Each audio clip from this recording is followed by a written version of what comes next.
안녕하십니까? 박재원 세무사입니다.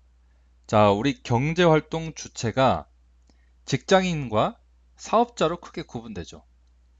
자, 이런 분들은 사업자는 사업자대로, 직장인은 직장인대로 나중에 세금 낼 때 부양가족공제라는 걸 하게 됩니다. 자, 이걸 다 받아서 세금 혜택 크게 보게 되는데 이 공제들을 누락하는 경우들이 아주 많습니다.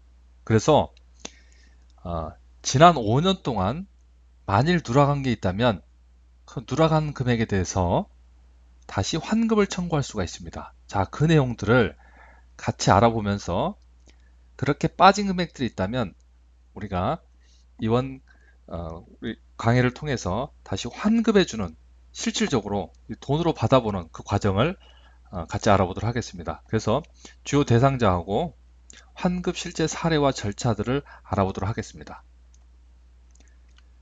자, 부양가족공제는 직장인이나 개인사업자 모두 가능합니다. 그래서 두 분 다 잘 아셔야 되고요. 과거 5년간에 혹시 누락한 부분이 있다면 환급이 됩니다. 자, 그래서 정말 환급 신청을 해야 되고요. 돈으로 돌려받을 수 있는 금액들은 돌려받아 보자는 거죠. 예, 돌려받아 보자. 누락된 거.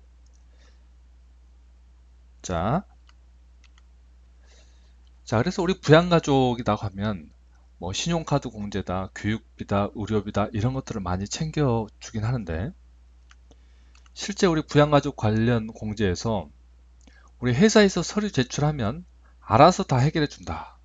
그리고 무슨 뭐 부양가족이 갑자기 늘어나는 것도 아니고 그렇게 생각을 합니다. 그래서 매년 상황이 비슷하다는 거죠. 그런데 어떤 분들은 월급은 나하고 비슷한데 뭐 환급을 더 많이 받는다거나 이런 경우들이 생기게 되죠. 자, 그래서 공제가 만일 누락된 부분이 있다면 도대체 환급이 얼마나 된다. 이 환급 금액들을 좀 찾아보자는 이야기입니다. 실제 이런 사례들이 굉장히 많다라는 겁니다. 자, 그래서 이 연말정산이든 그 부양가족 공제든 그 핵심은 환급금은 최대한 많이 늘리고 또 누락된 금액은 찾아내고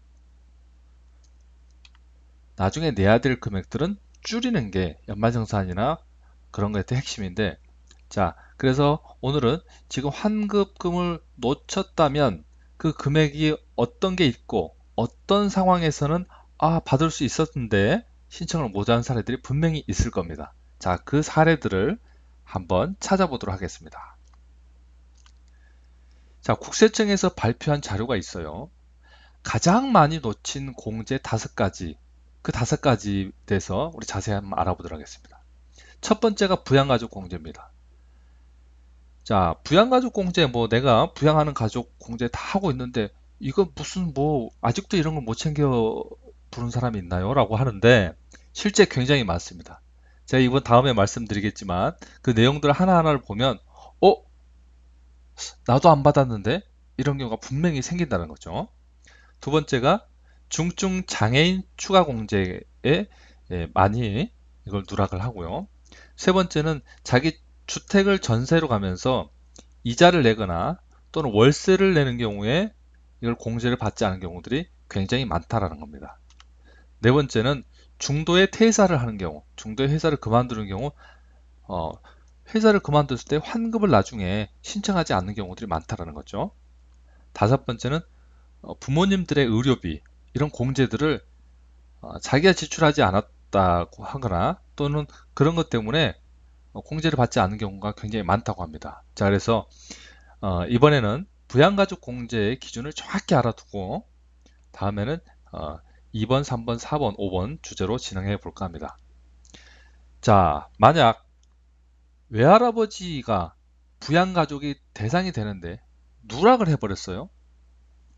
자, 외할아버지 공제를 아무도 받지 않습니다. 이 짱구가. 자, 그런데 외할아버지가 나이가 80인데 기본공제 대상자에 되죠. 그래서 150만 원 공제를 받을 수 있습니다. 두 번째는 70세가 넘기 때문에 경로 우대장을 받게 됩니다. 그럼 추가로 100만 원을 받게 되고요. 또 할아버지가 장애가 있습니다. 그러면 장애자 공제를 받게 됩니다. 자, 200만 원. 총 450만 원 공제를 사실 누락을 했다는 거죠. 몰랐다는 겁니다. 자, 그렇게 되면 도대체 내가 이걸 찾아냈으면 얼마를 돌려받을 수 있느냐? 최저세율이 10%라고 가정하면은 450만 원의 10%가 되겠죠. 물론 소득세뿐만 아니라 주민세도 포함됩니다. 그래서 45만 원을 돌려받을 수 있다는 이야기입니다. 언제? 과거 5년 기간 안에 공제받지 않았으면. 자, 20% 세율 구간에서는 90만 원을 돌려받을 수 있고 30% 세율이 높은 사람, 소득이 많은 사람은 135만 원을 돌려받을 수 있다는 이야기죠. 자, 이게 1년 기준이기 때문에 가령 5년이었다면 이 금액에 5를 곱한 금액을 환급을 받을 수 있다는 이야기입니다. 자, 그걸 놓쳤어? 뭐가 하나 날라오죠? 자, 그래서 실제 뭐 얼마 되지 않는다. 그리고 환급에 대해서는 사실 계산해 보면 굉장히 큰 금액이 될 수가 있습니다. 자, 그래서 이 환급에 대한 이 부양가족을 자세히 알아둘 필요가 있다라는 거죠. 자, 그래서 소득공제를 만일 누락을 했다. 그러면 그걸 발견을 했다라는 거죠. 자, 누락한 걸 발견했다. 그러면 추가 환급은 언제 어떻게 어떤 절차로 하면 됩니까? 라고 물어보겠죠. 자, 1단계는 뭡니까? 내가 연말정산 서류로 확인해 봐야 되겠죠.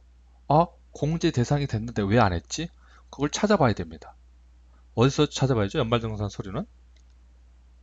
예, 회사 경리과나 국세청 홈페이지에 가면은 그 연말정수를 정산 내역들을 자동으로 출력할 수가 있습니다.